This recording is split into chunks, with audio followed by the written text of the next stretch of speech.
Assalamualaikum warahmatullahi wabarakatuh. Alhamdulillah, alhamdulillahirabbil alamin wa bihi nasta'inu ala umuri dunya waddin. Wassalatu wassalamu ala asyrafil anbiya'i wal mursalin sayyidina wa habibina wa maulana Muhammadin sallallahu alaihi wasallam wa barik alaihi wa ala alihi wa sahbihi ajma'in, amma ba'du. Ada satu tipe rumah tangga yang paling ideal, ya, di mana suaminya orang soleh, istrinya soleha, taat bakti sama Allah, dan anak-anaknya juga menjadi keturunan yang soleh, yaitu keluarga Nabi Ibrahim alaihi salatu wassalam. Nah, maka daripada itu kita perlu belajar nih, gimana membentuk anak-anak yang soleh. Tujuannya apa? Karena setiap kita nanti akan wafat, akhir daripada kehidupan kita adalah kematian. Kalau kita punya anak yang soleh, itu beruntung kita, ya, kita beruntung. Kenapa? Dalam sebuah hadis disebutkan, innar rajula la turfa'u darajatuhu fil jannah. Sesungguhnya seseorang itu nanti derajatnya semakin tinggi di dalam surga. Sampai ini orangnya malah bingung, anna lihada, dari mana saya dapat kemuliaan ini? Kayaknya sholatnya biasa aja di saat hidup di dunia. Sedekahnya apalagi?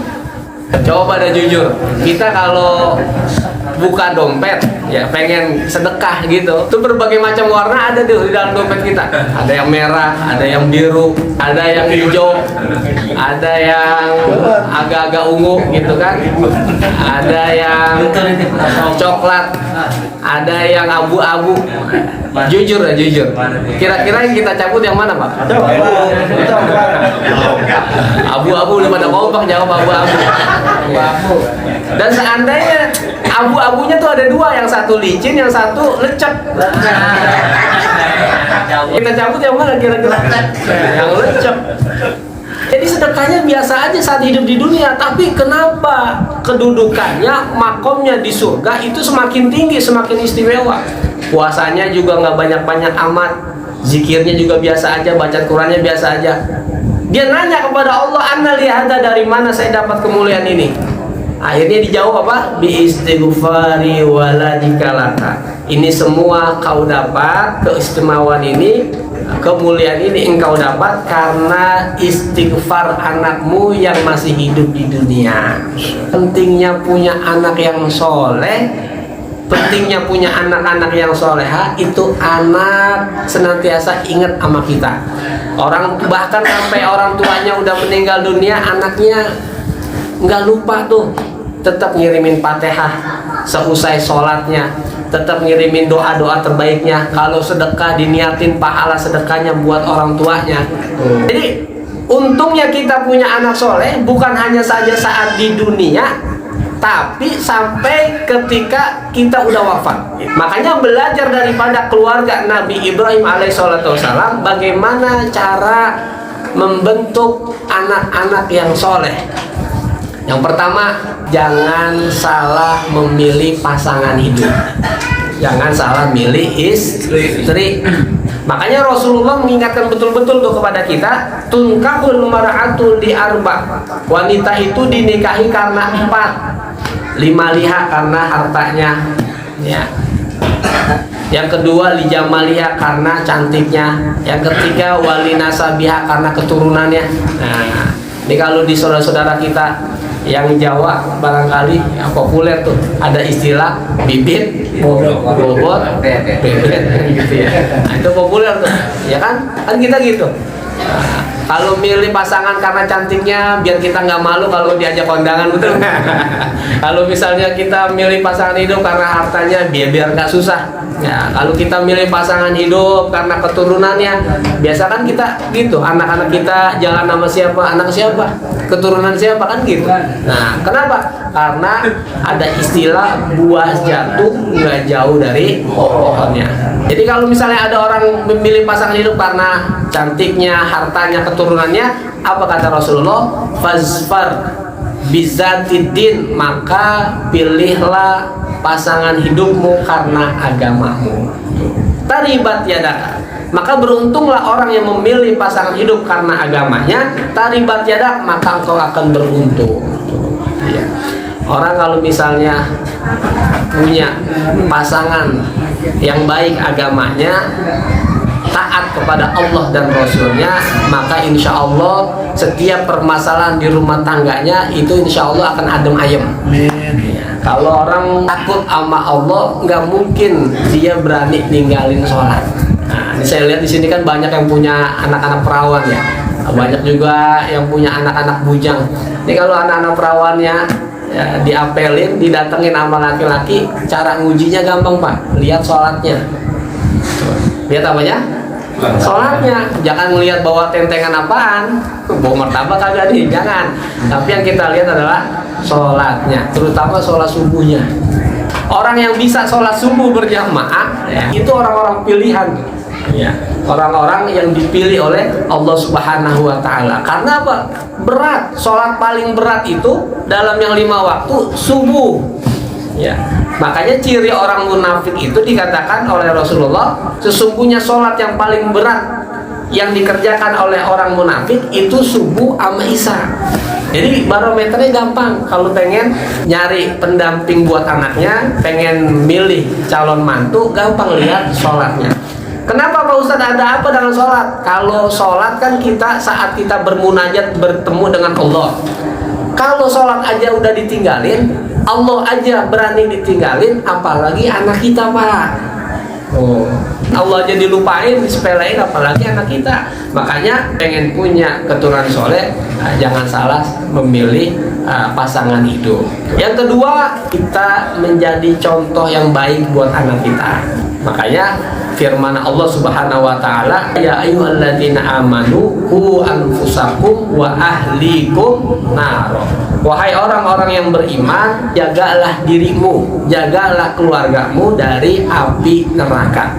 Bagaimana menjaga diri kita dari api neraka? Tentunya dengan mengerjakan perintah Allah dan menjauhi larangannya. Tapi lihat, fi'il amrnya, kata perintahnya di ayat tersebut adalah kita disuruh jaga diri kita lebih dulu sebelum kita menjaga keluarga kita. Lagi mana kita mau jaga keluarga kita kalau kita nggak bisa memberikan contoh? Artinya apa? Jangan berharap punya anak yang rajin sholat kalau orang tuanya kagak sholat. Betul gak nih? Jangan harap punya anak rajin ngaji kalau orang tuanya kagak ngaji. Apalagi anak zaman sekarang Pak, itu kritis-kritis. Kalau zaman bapak-bapak dulu ya kan, disuruh sholat orang tuanya ngedehem doang, langsung ambil wudhu, langsung ambil sarung, kain, langsung berangkat ke musola, udah paham gitu. Anak zaman sekarang udah asik dengan HP-nya, dengan gadgetnya, boro-boro didemin. Kita udah narik urat leher aja kadang-kadang masih belum paham juga kan gitu ya. Kita marahin, kita pelototin, dipelototin balik kan. Nah, itu anak zaman sekarang ya. Anak zaman sekarang juga kritis-kritis gitu. Jangan sampai dibalikin ya. Sholat belum bawa gak sholat. Insya Allah bapaknya rajin, emaknya rajin, rajin ngajinya, rajin sholatnya, insya Allah tuh anak dia akan ngelihat dengan sendirinya. Walaupun barangkali hari ini dia belum rajin ngaji, belum rajin sholat, tapi lama-lama bapak ibu gua sholat, masa gua kagak, pasti bakal begitu ya. Dulu Rasulullah pun begitu. Kenapa Rasulullah sukses dalam menyebarkan agama Islam? Karena Rasulullah bukan hanya sebatas berbicara, tapi Rasulullah juga praktek. Rasulullah memberikan contoh. Jangan jadi orang tua itu cuman pintar ngomong ya, tapi nggak bisa ngerjain. Hati-hati, diancam oleh Allah Subhanahu wa Ta'ala dalam firman-Nya, kabura maqtan indallahi an taqulu ma la taf'alun.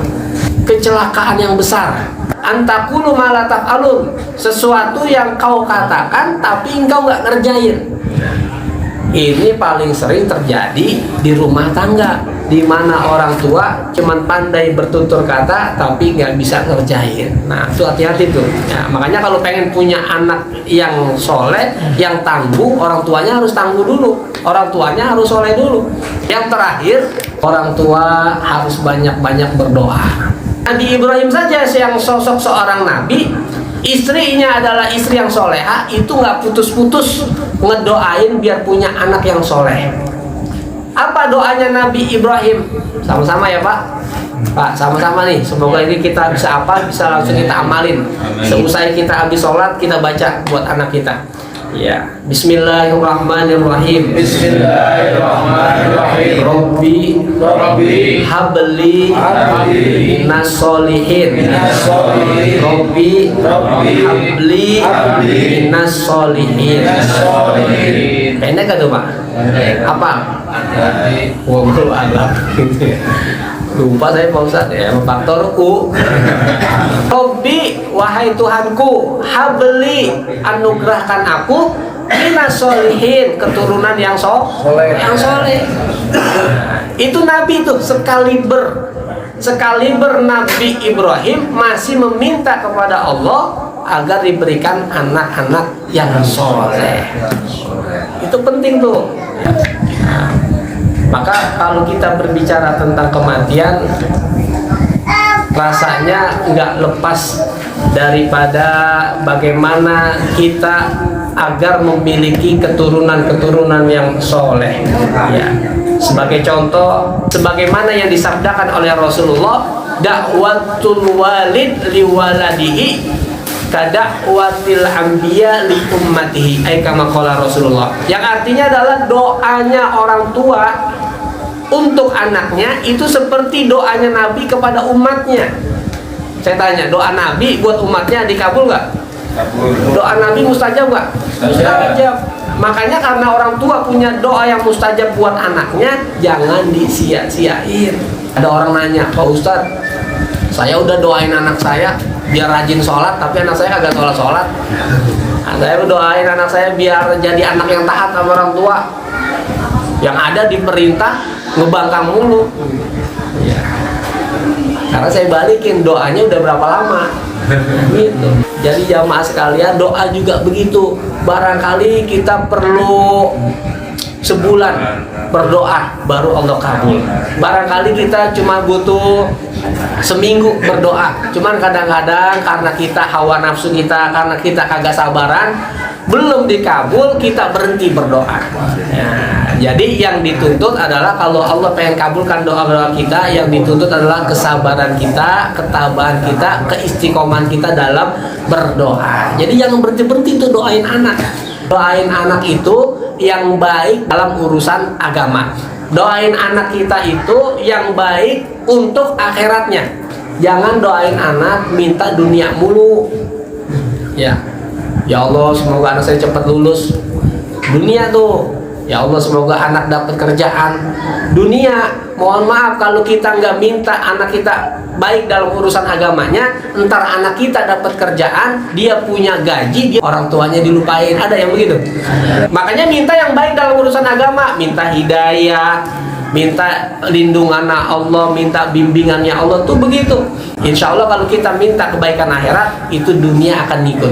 Itu saja sebagai bekal buat kita agar kita bisa membina keluarga yang sakinah mawaddah rahmah, dan semoga menjadi bekal untuk kita semua, menjadi keturunan-keturunan kita menjadi anak-anak yang soleh dan soleha. Lebih kurangnya mohon maaf. Wassalamualaikum warahmatullahi wabarakatuh.